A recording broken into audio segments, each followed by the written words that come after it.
children open a fresh box of Crayola crayons, they open up their imagination. Crayola crayons, all the colors of imagination. Bonjour tout le monde, j'espère que vous allez bien. On va se retrouver pour une petite vidéo où on va comparer deux types de médiums identiques mais qui ne coûtent pas tout à fait le même prix.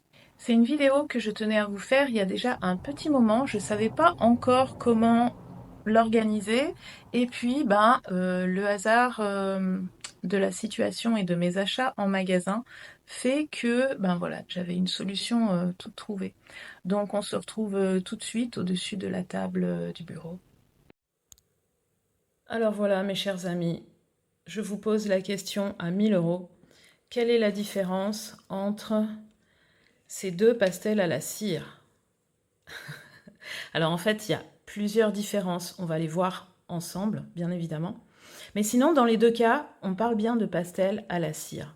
C'est-à-dire que vous avez des pigments, des liants et à l'intérieur de la cire et non pas de l'huile. Donc c'est pour ça qu'il ne faut pas les confondre avec les pastels à l'huile. Voilà. Malgré tout, ça entre dans ce qu'on appelle les pastels gras. Tout simplement parce que quand on les touche, on sent que c'est un peu gras. Voilà. Mais de toute façon, premier point essentiel qui les différencie, c'est the price, le prix bien évidemment. Alors le prix, on va en parler tout de suite parce que c'est ce qui va nous servir en premier à les différencier, même si je justifierai tout à fait le prix de chacun, hein, bien sûr. Et je suis pas là non plus pour dire que l'un est nul, nul, nul, vraiment bouh, oh que c'est mauvais, et l'autre, oh c'est merveilleux, c'est formidable. Non, vraiment, ça sera pas dans cette optique-là. Ça va être vraiment dans l'optique de se dire, voilà, j'ai un budget de temps, qu'est-ce que je peux faire avec l'un et avec l'autre. Voilà. Donc on va parler niveau prix.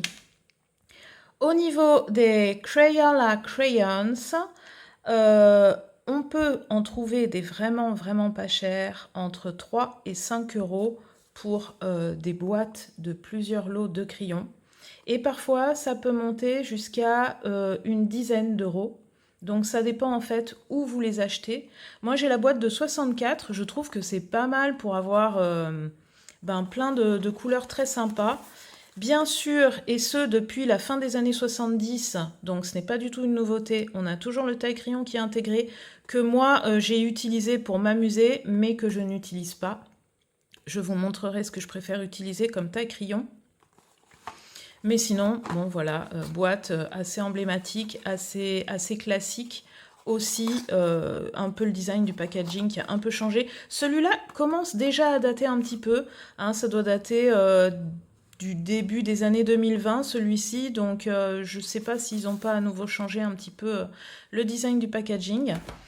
Et puis bien évidemment, là, je n'ai qu'une petite boîte, mais j'en ai plus. Et puis, les Neocolor 2 de chez Caran d'Ache, où là, par exemple, c'est une des boîtes qu'ils ont sorties pour leur 50e anniversaire. Mais par exemple, cette boîte de 10 coûte 22 euros, ce qui en soi est pas si cher que ça pour des Neocolor 2 de chez Caran d'Ache. Mais voilà, il faut savoir qu'à l'unité, parce qu'on peut les acheter à l'unité, ce qui est pas mal d'ailleurs quand on a une palette déjà constituée et qu'on veut juste renouveler ceux qui sont descendus plus vite. À l'unité, ça peut aller entre 2 et 4 euros. 4 euros, c'est quand même très rare dans les magasins qui ont décidé de vous arnaquer. Mais sinon, voilà, ça coûte à peu près dans les 2 euros pièce. Donc, on n'est pas du tout dans le même ordre de prix, hein, bien évidemment. À savoir que moi, je vais vous parler des Neocolor 2. Les Neocolor 2 ont ceci de particulier, c'est qu'ils sont aquarellables, puisqu'il existe aussi les Neocolor 1, qui sont vraiment là 100% de simples pastels à la cire, qui ne s'aquarellent pas. Pourquoi je ne vous en parle pas? D'abord parce que, 1, j'en ai pas. 2, parce que la palette de couleurs, leur immense palette de couleurs est moins fournie en Neocolor 1. D'ailleurs, je crois qu'ils ne sortent plus de nouveautés. Et 2, parce qu'en fait, quand on les achète à l'unité, c'est quasiment, voire moi j'ai toujours vu, c'était le même prix. Donc pareil, je vais refaire une petite vérification, mais c'est quasiment le même tarif. Et il faut savoir que Caran d'Ache va surtout se consacrer à sa gamme de Neocolor 2 puisqu'ils sont aquarellables. Donc ça permet d'avoir 2 utilisations avec un seul médium. Donc bien évidemment, ça intéresse un peu plus Caran d'Ache de développer cette ligne-là. Et voilà, donc c'est pour ça qu'on va parler des Neocolor 2, mais sachez qu'il existe les Neocolor 1 qui ne sont pas aquarellables. Mais comme le prix est quasi identique, autant parler de ceci. Alors, on va laisser la place au plus cheap, au moins cher des moins chers. Et il y a une chose que je tiens à vous montrer, avant de vous montrer ceux-là, c'est ceux qui avaient été achetés les derniers. Je tiens à vous montrer ceux-là. Ça, c'est moi qui ai fait la boîte, hein, parce que je n'avais plus la boîte en carton, et c'est bien dommage. Mais là, je vous montre des Crayolas de collection. Et alors, ça fait un peu comme si je vous montrais ça et que j'avais un trésor. Et bien, figurez-vous que pour cette vidéo-là, je me suis rendu compte que certains n'hésitaient pas à revendre.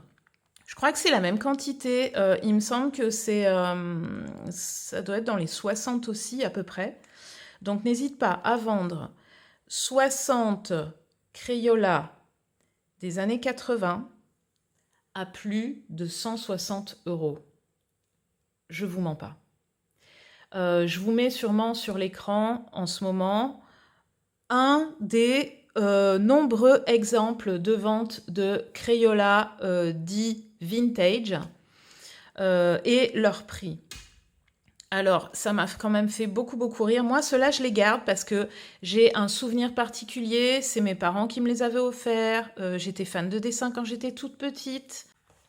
Ces crayons vieillissent assez mal dans le temps. Je sais pas si c'est parce que la cire a tendance à s'évaporer ou quoi que ce soit. Bon, sachant que moi, je les ai toujours laissés dans un endroit fermé. Pendant quelques temps, ils ont été dans une trousse. Donc, c'est pour ça qu'il y en a qui ont un peu souffert, qui ont été un peu cassés. Vous voyez que je les ai utilisés, mais en même temps, pas tant que ça. Et ils ont aussi la particularité, quand vous les achetez vintage, d'être très secs. Alors, j'adore cette couleur, par exemple. Donc, ils sont quand même beaucoup plus secs hein, quand ils sont vintage, ce qui fait qu'on a beaucoup de mal à superposer les couleurs. Donc, il faut vraiment superposer du très foncé sur du très clair si on veut arriver à faire quelque chose.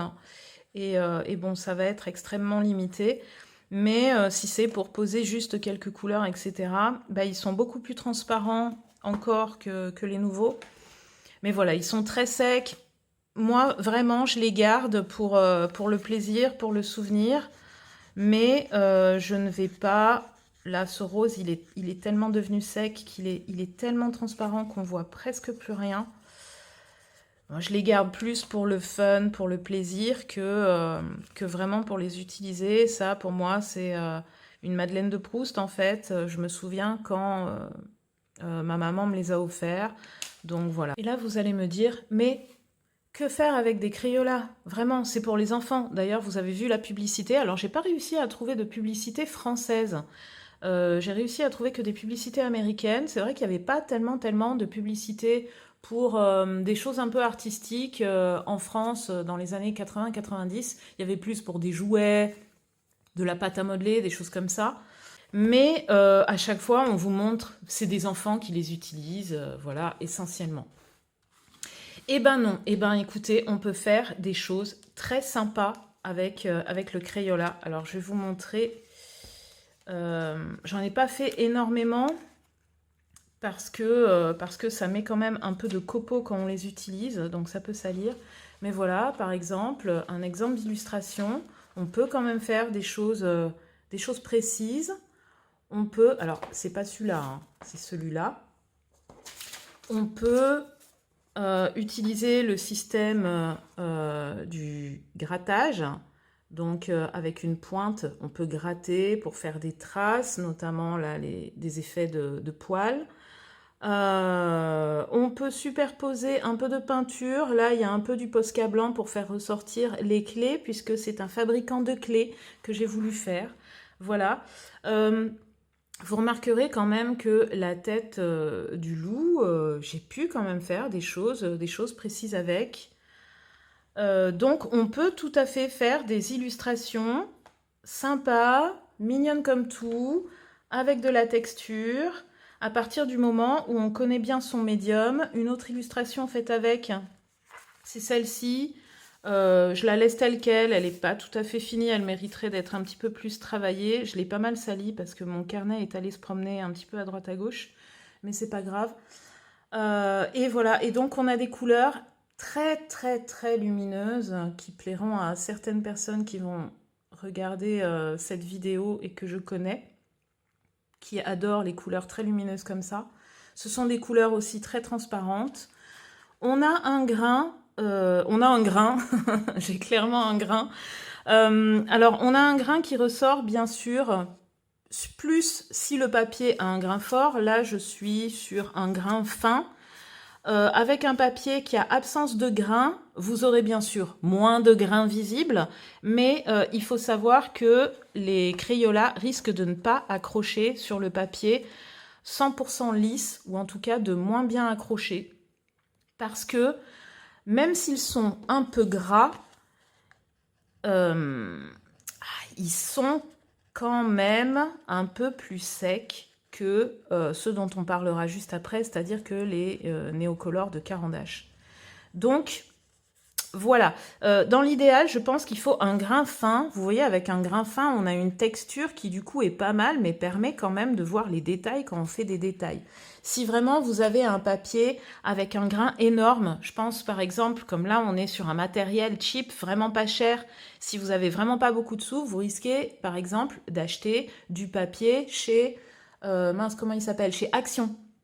Vous avez du papier aquarelle, par exemple, chez Action. Très souvent, les grains sont très forts, très gros. Il y en a qui aiment beaucoup. Mais avec ce type de médium-là, ça va vous faire vraiment une texture tellement grosse que vous allez peut-être avoir du mal à certains endroits de travailler des détails. Donc, je vous conseille quand même, si jamais vous voulez utiliser les Crayolas, de vous tourner vers un papier qui a un grain fin et pas trop marqué. Complètement lisse, je vous le déconseille parce que ça n'accrochera pas assez. Voilà. Je vous montre le swatch que j'ai fait avec cette boîte de 64 crayons. Donc on a des couleurs qui sont vraiment très très très jolies. Ça donne vraiment envie. Hein, on peut pas dire autre chose. Voici un autre exemple de travail frais avec les Crayolas, essentiellement. Et moi, ce que j'aime beaucoup, il y a des petites choses assez drôles, c'est les noms des fois qui donnent. Par exemple, celui-ci, la couleur s'appelle macaroni au fromage. Cette couleur-là s'appelle douce amère. Il y a quoi d'autre encore? Il y a ça. Donc cette couleur-là s'appelle majestueuse montagne pourpre. Voilà, donc pas mal de très très jolies couleurs. Pas de numéro. Pas de numéro, essentiellement un nom qui est écrit ici en plusieurs langues, parfois 2, parfois 3. Parfois le français c'est le dernier, parfois il se retrouve au milieu. On sent que c'est même un peu cheap dans le packaging du coup parce que l'ordre n'est pas toujours le même. Il y a un petit morceau de papier qui est un peu pénible quand on veut le tailler, c'est que c'est un peu la croix et la bannière, comme diraient les boomers, pour arriver à l'enlever. Il colle un petit peu, mais bon, rassurez-vous, c'est tout à fait faisable. Et voilà, et ça se taille très facilement. Je vais vous montrer hein, avec quoi je taille les pastels à la cire. Vous allez voir, vous n'avez pas besoin de dépenser des 1000 et des 100 du tout. Donc, ces Crayolas, il faut savoir que quand vous voulez les utiliser, il y a 2 choses essentielles à savoir. Après, il y a d'autres choses supplémentaires, ça sera du bonus. Les 2 choses essentielles à savoir, c'est celle-ci. C'est qu'il faut penser les Crayolas comme de l'aquarelle. D'accord? On peut superposer les couleurs, mais on peut superposer les couleurs claires et on rajoute des couleurs foncées. Donc on va toujours du plus clair au plus foncé. Vous n'allez quasiment pas pouvoir faire l'inverse. Vous allez peut-être légèrement teinter, apporter des nuances, mais vous ne pouvez pas, tout comme des pastels à l'huile, tout comme les Neocolor 2, peut un peu plus le faire, passer du clair sur une couche qui est foncée. Non, ça, vous ne pourrez pas le faire, ça ne fonctionnera pas. Je vous montre, par exemple, vous partez d'une couche comme ça, vous allez pouvoir rajouter une teinte plus foncée, par exemple ce bleu là. Voilà, et vous appuyez un peu moins et ça vous fait un dégradé. D'accord? Est-ce qu'on peut passer 3 couches? Eh bien écoutez, on va voir tout de suite. Oui, normalement on peut. Normalement on peut. On se retrouve quand même un peu limité. Donc là j'essaye voilà, de foncer la partie qui est complètement à gauche. Donc on peut le faire, on peut le faire. On peut aller jusqu'à 3 couches superposées à partir du moment où on respecte toujours le plus foncé sur le plus clair. Voilà, donc ça, ok, c'est faisable. Deuxième chose à savoir, il faut éviter d'appuyer comme un forcené en passant votre Crayola. Si vous appuyez fortement, bien sûr, vous pouvez le faire. Alors là, c'est marrant parce que je le fais et ça fonctionne bien, alors que la plupart du temps, ça fonctionne mal. Vous avez certaines couleurs, c'est souvent les couleurs un peu rouges ou les couleurs un peu claires qui, ok, fonctionnent bien comme ça. Mais les couleurs foncées ou un peu plus foncées, si vous appuyez, vous allez avoir du mal à gérer l'accroche sur le papier. Alors là, c'est marrant parce que je vous dis qu'il ne faut pas le faire et là, ça fonctionne. Bref, on est en direct, mesdames et messieurs. Non, c'est pas vrai, on n'est pas en direct, mais normalement, il faut éviter de faire ça. De toute façon, si vous faites ça, vous avez tellement saturé votre dessus de papier que vous allez quand même avoir un peu de mal à superposer des couleurs. Là, on y arrive encore finalement pas mal. Hein. On y arrive pas mal. Mais bon, c'est pas très précis. J'arrive pas du tout à gérer la couche supérieure. Non. Normalement, je vous montre comment on est censé l'utiliser. On est censé l'utiliser avec des couches régulières et légères que l'on fait s'entrecroiser à la manière de l'utilisation des crayons de couleur. Et là, on arrive à gérer quelque chose de vraiment homogène, y compris sur des surfaces un peu grandes. Bien sûr, avec du Crayola à 100%, vous n'allez pas travailler sur un format A3, on est bien d'accord. Et donc, on préfère superposer doucement avec une pression constante pour aboutir à un remplissage tout en douceur.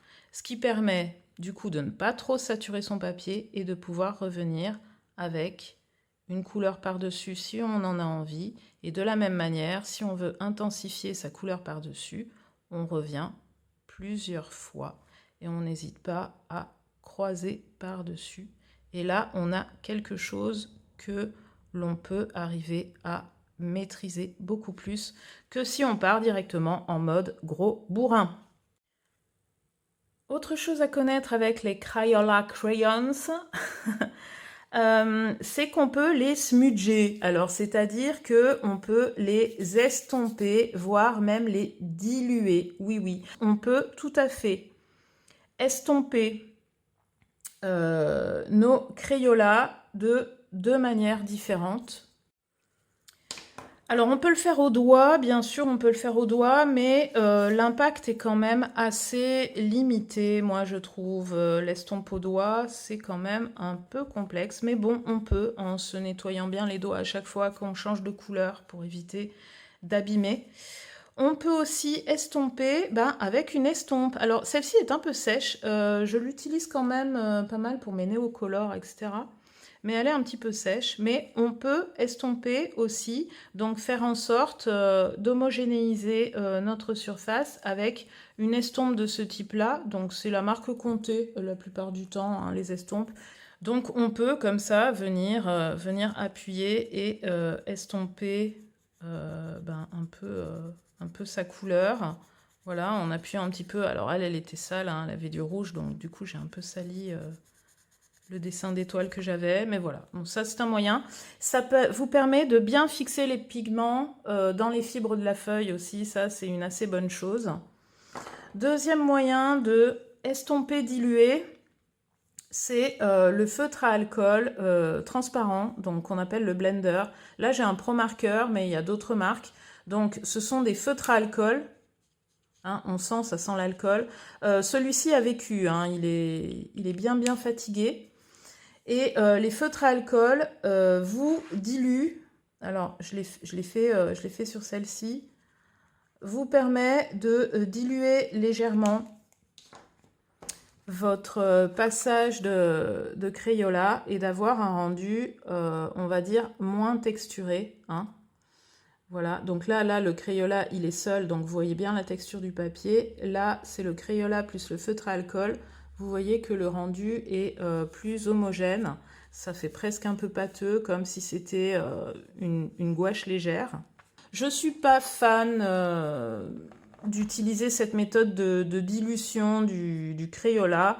Je préfère utiliser le Crayola pour ce qu'il est, c'est-à-dire, voilà, c'est une craie, on voit de la texture. Je trouve ça beaucoup plus joli. Et puis, ça, franchement, ça descend tellement vite, ces feutres à alcool, ces blenders comme ça. J'en ai toujours un parce que, voilà, de temps en temps, j'aime bien jouer avec, mais là, on parle de petit budget, donc prenez pas ça, franchement.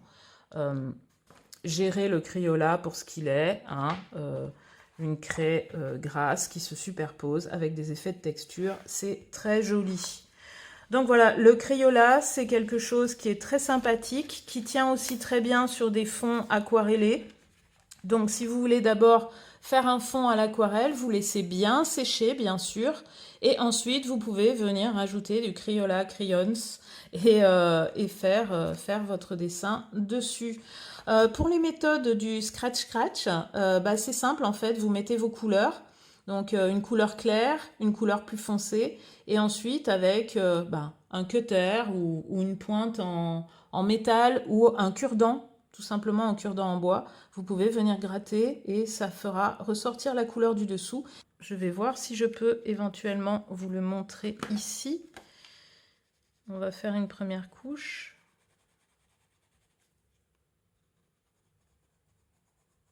J'espère que je ne vous fais pas trop bouger en le faisant. Je fais cette vidéo un peu, pas à l'arrache, hein, parce que ça fait un moment que je voulais le faire, mais j'avais pas compté la tournée aujourd'hui. Donc je suis partie un peu à la one again. Voilà, on vient superposer une couleur plus foncée.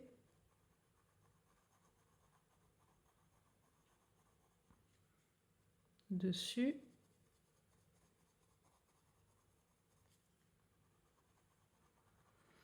Et pourquoi pas. Je sais pas si là ça va donner quelque chose, oui, peut-être. Cette couleur-ci.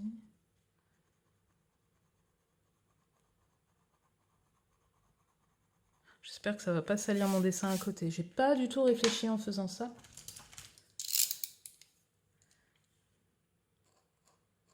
Voilà. Donc là, je vous fais des effets de petits poils. Et on voit que la couleur qui ressous, c'est celle du dessous qui était la plus claire. C'est le bleu. C'est assez magique, hein.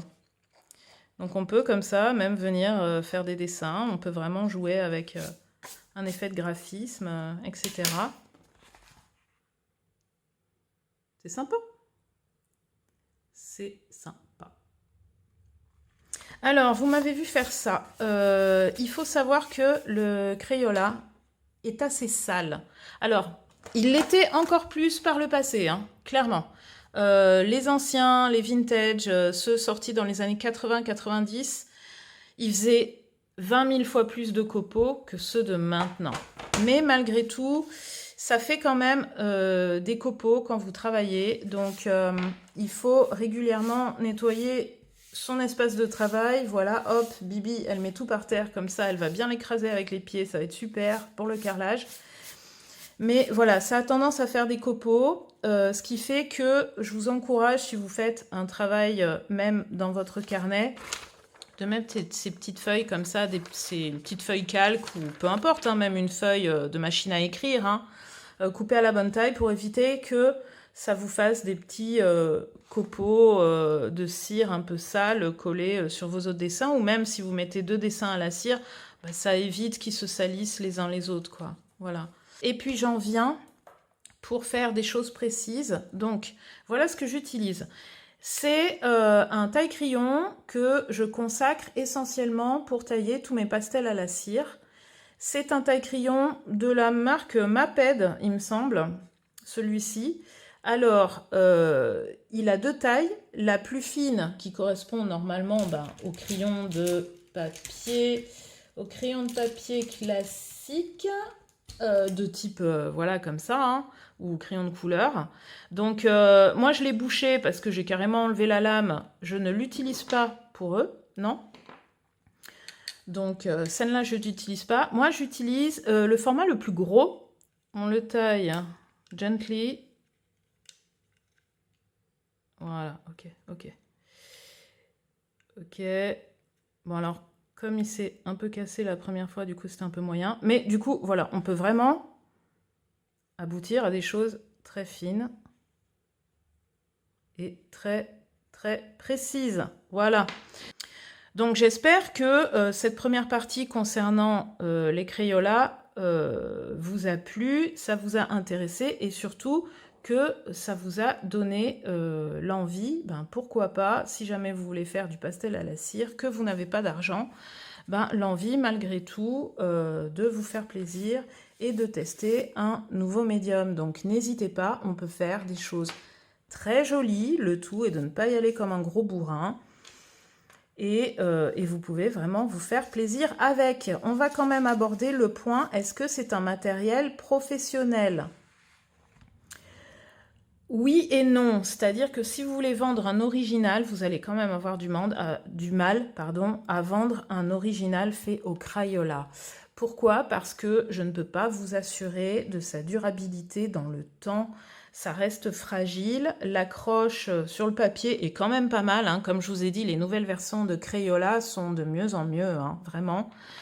Maintenant, malgré tout, ça reste du Crayola, donc il n'y a pas du tout d'études de fait sur la durabilité des couleurs face à la lumière, sur comment elles réagissent dans le temps.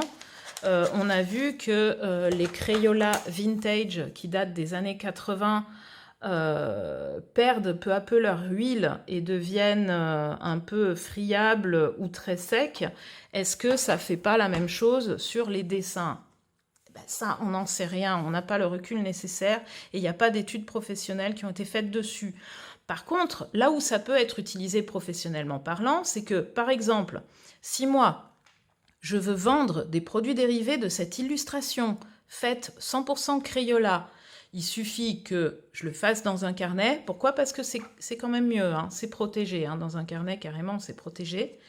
Et il suffit que je scanne. Bon, après, voilà, je pense que si vous en êtes au point de faire des prints, d'avoir un très bon scanner, un très bon ordinateur et une très bonne imprimante, vous n'êtes plus trop à vous poser la question si vous allez investir dans du Crayola. Mais bref, professionnellement parlant, oui, c'est tout à fait possible. Moi, je peux tout à fait scanner mon loup et le sortir en un très joli print ou en un lot de cartes postales. Et auquel cas, oui, pour le coup, ça sera une utilisation professionnelle.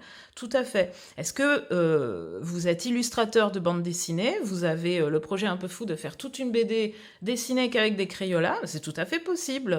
Une fois que vos illustrations sont scannées, ma foi, ça partira en impression et ça fera une BD entièrement dessinée au Crayola. Donc oui, bien sûr, on peut l'utiliser de manière professionnelle. Par contre, vendre les originaux tels quels, ça, franchement, on ne peut pas vous assurer que de la durabilité du médium en version originale, quoi. Voilà. Donc j'espère que ce petit point sur les Crayolas vous aura plu. On va passer maintenant au médium le plus cher. Alors, le médium le plus cher, bien évidemment, c'est le Neocolor 2 aquarelle de chez Caran d'Ache. Alors, sur les Neocolor 2, j'ai déjà fait des vidéos où je montrais un peu plus en détail comment je les utilisais. Je veux juste vous montrer que professionnellement parlant, bien sûr, ça peut s'utiliser complètement. Moi, je l'utilise sur un fond qui est d'abord travaillé à l'aquarelle. Donc je fais tout mon fond à l'aquarelle et ensuite je reviens dessus avec les Neocolor 2 qui cette fois-ci ne sont pas aquarellés. Moi je les utilise vraiment comme craie grasse. Et ça permet d'avoir un rendu, comment est-ce qu'on pourrait dire, très doux, très lumineux. Personnellement, que j'adore, que j'utilise pour la collection sur laquelle je suis en train de travailler.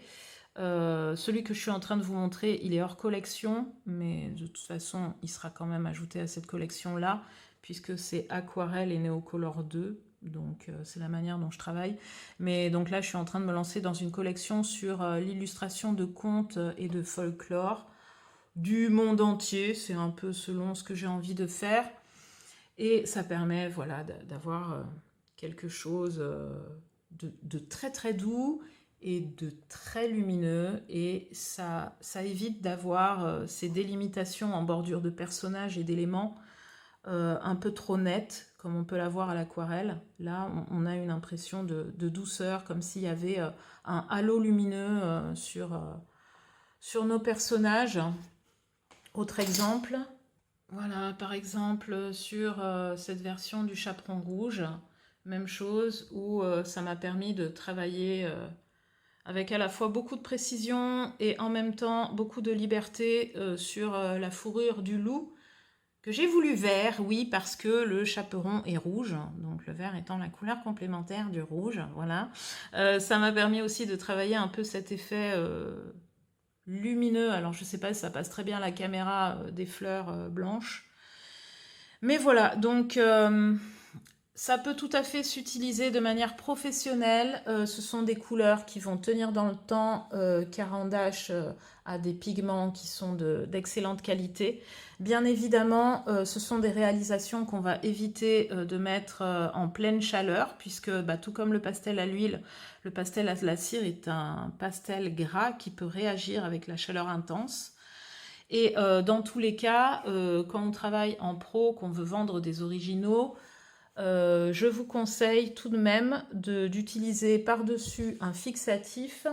J'en ai un ici, c'est pas le seul qui existe, mais notamment là il y a le fixatif Sennelier qui est fait pour les pastels à l'huile, mais qui fonctionne pour les pastels à la cire. N'en mettez pas 3 tonnes, juste une couche rapide par-dessus. Ça vous permet d'être sûr d'avoir une petite couche de protection supplémentaire qui est bonne à avoir. Dans tous les cas, pour les stocker, faites-vous un passe-partout un petit peu épais, de manière à ce que vos feuilles ne frottent pas les unes sur les autres. Donc il y aura toujours l'épaisseur du passe-partout pour protéger, mais ça reste quand même quelque chose qui est pas si fragile que ça. Bien sûr, je ne vais pas y aller avec les mains sales à appuyer et à traîner mes doigts dessus, mais ranger tranquillement dans un carton à dessin, ça ne risque absolument rien. Et de toute façon, une fois que c'est envoyé au client, si jamais il y a un achat d'original, ça passe sous verre, donc ça ne risque pas grand-chose non plus. Je vous invite à aller checker dans les vidéos que j'ai déjà sorties, la une ou deux, je ne me rappelle plus, de vidéos où je vous parle des Neocolor 2 et de comment je les utilise. Là, je vais vous montrer très rapidement la texture qu'elles ont. Donc, c'est extrêmement crémeux. C'est moins collant que le pastel à l'huile, ce qui fait que quand vous travaillez, c'est plus propre. Certaines couleurs peuvent quand même bien vous salir, notamment je pense au bleu de Prusse. Quand vous le tenez, que vous l'utilisez, ça va très vite vous salir les mains. C'est un bleu qui tient beaucoup. Selon les couleurs, certains peuvent être plus ou moins crémeux. Oh, celui-là, qu'est-ce qu'il est crémeux aussi. Bref, donc ça peut s'appliquer de manière légère, comme je vous ai montré, sans trop appuyer, comme avec les Crayolas. Le tout est d'avoir une pression régulière et puis ben, ça peut s'utiliser en appuyant beaucoup plus. Et là par contre, à la différence des Crayolas, ça accroche tout de suite le papier, il n'y a pas de problème, il n'y aura pas de brisure de mine. Vous voyez comme c'est propre? Regardez comme c'est propre. Ça ne met pas des copeaux partout en fait quand vous les utilisez. C'est ça qui est vraiment très très très agréable. C'est vraiment très très propre, c'est même parfois plus propre que certains pastels à l'huile. Bon, moi, les pastels à l'huile que je préfère, ce sont les Mungyo, qui, je trouve, sont vraiment très bien équilibrés et ne font pas trop de saleté. Mais là, vraiment, c'est le moyen de travailler sans gros soucis de saleté. Et bien sûr, on peut venir sur une couleur, déposer une autre couleur. Et vous voyez, il y a une intensité. J'appuie pas, hein, j'appuie pas du tout. Ça recouvre vraiment très fortement. Là, on est à 2 couches. On va tenter une 3e couche. Ça passe. Ça passe. Est-ce qu'on va tenter une 4e couche? Il se peut là que ça fasse beaucoup. Ben non, ça passe encore. Alors, quand vous multipliez le nombre de couches, que vous êtes vraiment à 3e ou 4e couche, je vous encourage à ne pas appuyer. Il vaut mieux repasser plusieurs fois pour teinter votre zone. Ça accrochera mieux. Qu'est-ce que je voudrais vous montrer aussi? Oui, donc la dilution. Donc là, je vais utiliser un pinceau réservoir par facilité, mais en termes de dilution... Oula, par contre, il fuit un peu, lui. En termes de dilution, vous voyez, le pigment s'étire vraiment très très bien. Alors, ça peut vous laisser une légère démarcation selon le papier que vous utilisez. Parce que malgré tout, comme c'est huileux, ça peut pénétrer en profondeur le papier. Et donc, quand vous étirez le pigment, ça peut vous laisser une trace là où vous avez passé votre néocolore, mais c'est quand même assez rare. Là, le papier que j'utilise, en plus, j'aurais pas dû utiliser celui-là, c'est un papier extrêmement cher. 100% coton, là, que j'utilise, grain satin. Bon, c'est pas grave. Donc voilà, regardez quand même la couleur intense et lumineuse que ça donne une fois dilué. C'est vraiment extrêmement beau. Donc quand vous voulez l'utiliser en aquarelle, vous pouvez soit vous faire votre palette à côté, vous aquarellez et ensuite vous revenez sur votre dessin avec la couleur ainsi obtenue. Voilà, donc vous pouvez tout à fait faire comme ça. Hein, vous faites un peu votre palette, on va dire, votre palette de couleurs et hop, vous allez l'appliquer sur votre dessin aquarellé pour teinter. Ou bien alors, ben, ma foi, vous en mettez sur une zone. Si vous avez une étendue de ciel à faire, à vous de gérer en termes de pression ce que vous voulez déposer comme matière. Et ensuite, ben, vous venez aquareller dessus en faisant promener comme ça le pigment avec l'eau. Alors ça ne vous donnera pas une aquarelle aussi liquide que l'aquarelle à 100%, mais ça pourra vous donner une aquarelle texturée et c'est super joli. Et selon la quantité d'eau que vous mettez, le passage que vous mettez, vous verrez plus ou moins la texture crayonnée par-dessous. Mais voilà, c'est vraiment, vraiment... Ah, c'est la perfection, hein, donc qu'est-ce que vous voulez d'autres marques ont essayé de faire comme Caran d'Ache, de proposer aussi des pastels à la cire diluables à l'eau. Alors je ne les ai pas achetés, mais j'ai testé plusieurs marques. Je suis pas là pour dire telle marque c'est nul, pas du tout. Sachez simplement que, bah oui, ok, on peut en trouver, mais vous n'aurez jamais cette qualité-là. Jamais, jamais, jamais. Ah, c'est vraiment... ça paraît mais tellement facile. Ça vous facilite la vie, c'est tout. Voilà, ça vous facilite la vie. Alors, une fois que vous avez tout aquarellé, une fois que c'est très sec, eh ben, vous pouvez revenir dessus. Bon, là, moi, c'est pas le cas, hein, c'est encore mouillé. Mais vous pouvez revenir dessus et appliquer, du coup, du pastel dessus, sec. Et ça accrochera super bien. Vous pouvez aussi faire ça. Vous voyez là ce que je suis en train de faire? Et là, bah là, c'est comme si vous aviez un bâton de couleur.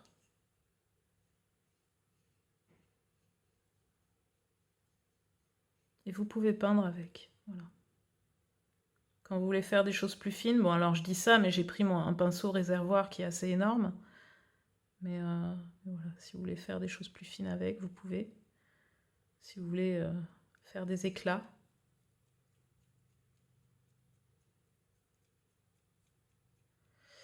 Bref, toutes les expérimentations sont possibles. Et je vous encourage à le faire. Une fois que vous les avez mouillés, par contre, moi je vous conseille quand même de, de le laisser sécher, de ne pas le ranger avec ses camarades et de le laisser sécher avant. J'évite quand même ça de le faire, parce que j'ai remarqué qu'après, quand ils sèchent, ils sont un peu plus secs au début, sur la première couche qu'on a légèrement humidifiée. Bon, après, au fur et à mesure qu'on les utilise, ils redeviennent comme avant.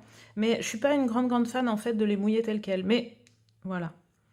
Ça permet vraiment toutes sortes d'utilisations. Donc bien évidemment, il y a des grandes fans qui les utilisent sur du carnet de croquis, pour du dessin lâché, etc. Parce qu'on peut à peu près tout faire avec. Et vous avez vu là les éclaboussures et tout, il y en a qui adorent ça et je peux tout à fait le comprendre. Et puis donc ça peut s'utiliser de manière professionnelle, comme je vous ai montré avec mes grandes illustrations. Ou quand même pour économiser, je préfère faire un fond à l'aquarelle avec de l'aquarelle normale et puis revenir par-dessus, soit en humidifiant, soit en les utilisant comme pastel directement, quoi. Voilà. Donc voilà, j'espère que ça t'aura plu. Je voulais vraiment te parler de ces deux médiums. Donc d'un côté, t'as le truc que t'as certainement eu quand t'étais petit, ou en tout cas que t'as déjà retrouvé dans des fonds de tiroir, et qui vraiment mais coûte rien du tout et qu'on peut trouver n'importe où et acheter pour quelques euros. Et de l'autre côté, ben voilà, t'as le truc de luxe, le truc qui coûte un bras. Alors, j'exagère un petit peu, mais qui franchement coûte assez cher, d'autant plus que ça descend assez vite, mais qui fait rêver. Et moi, ce que je voulais dire, c'était pas qu'il y en a un qui est nul et l'autre qui est vachement mieux. Non, pas du tout. Juste pour dire qu'il y en a à tous les prix, que le tout, c'est de savoir comment les utiliser en fonction de leurs caractéristiques, parce que on n'a pas toutes le même budget, mais on a tous et toutes envie de créer. Et je crois que on vit dans une époque où ça serait peut-être bien d'essayer de créer aussi des trucs sympas pour changer. Voilà. Donc ben j'espère que ça t'a plu. Si jamais, n'hésite pas, tu mets un petit pouce, ça peut aider. Je vais mettre, pour ceux qui ont l'habitude de me suivre, un petit clin d'œil en fin de vidéo. Pour ceux qui me connaissent, je vous encourage à le regarder. Et puis ben en attendant, je vous fais plein de gros bisous.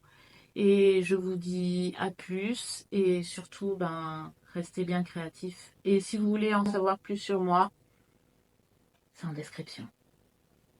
Ciao!